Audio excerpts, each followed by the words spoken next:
Welcome again, our dear parent. I want to especially appreciate those of you that were on board with me on the second edition of An ID Parent in the 21st Century.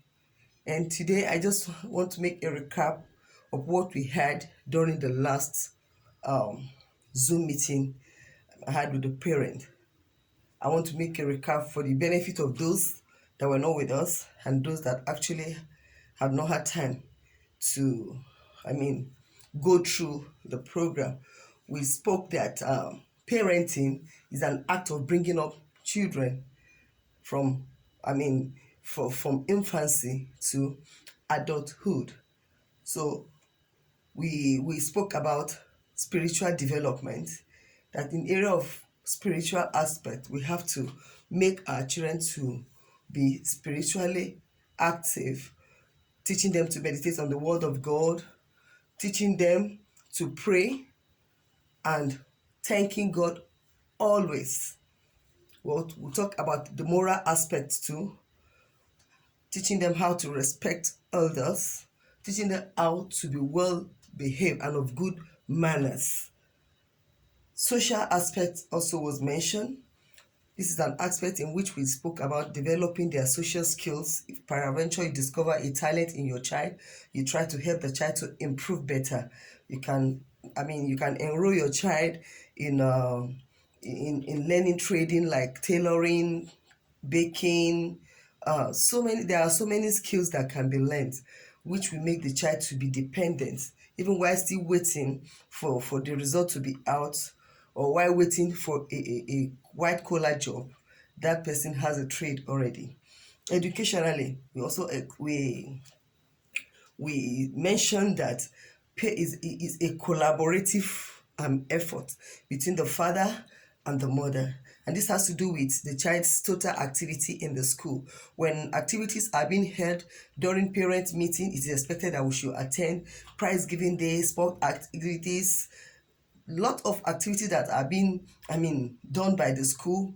When parents are being invited, please, we also spoke that it's very important that both couples should make up time to attend, because the child will really feel encouraged and will be happy. During their open day, you can always make yourself available, and being involved in their academics. When they bring homework activities home, be involved. Let burn some midnight candles with them, so that at the end of the day we get a good result. Relationship, we should have a good relationship with our children, play with them, gist with them, make hide and seek with them. That will make you to be more bonded together. We have to also be sensitive and be vigilant. I mentioned that sometimes when we are in our homes, we have guests, let's not just take it for granted. It's not that we don't trust people that are visiting, but we just have to be vigilant, watch, be more observant. When your child goes for sleepover, or when you have his friend coming in to sleep over, just pop in to monitor what actually they are doing. For the females, we have to monitor their menstrual cycles. Aspect again, we talk about family routines. These are some of the editions that I've done in the past in my recording. And family routines is a process whereby a child is being introduced, he's being groomed on learning some basic house chores. When they learn these basic house chores like cooking, tidying up, cleaning, running some errands, this will make them to be self-dependent. When they leave the house environment and they're independent on their own, or when they go into boarding house or wherever they find themselves, they should be able to be useful for themselves, not only when people help them to do one thing or the other. Economically, we also learn that we should teach our children to be contented with whatever they have. If they are not contented with whatever they have, that's when you see some children stealing, comparing themselves with other kids. I also mentioned that, for instance, you have the opposite sex, or you have same same sex as kids, and don't, discourage them trying to share their clothing. This is what I instill in my children while they're growing up. They don't share their things. Whatever I have for you, you have to appreciate it and use it. Discipline. We must not overlook their bad habits or bad manners.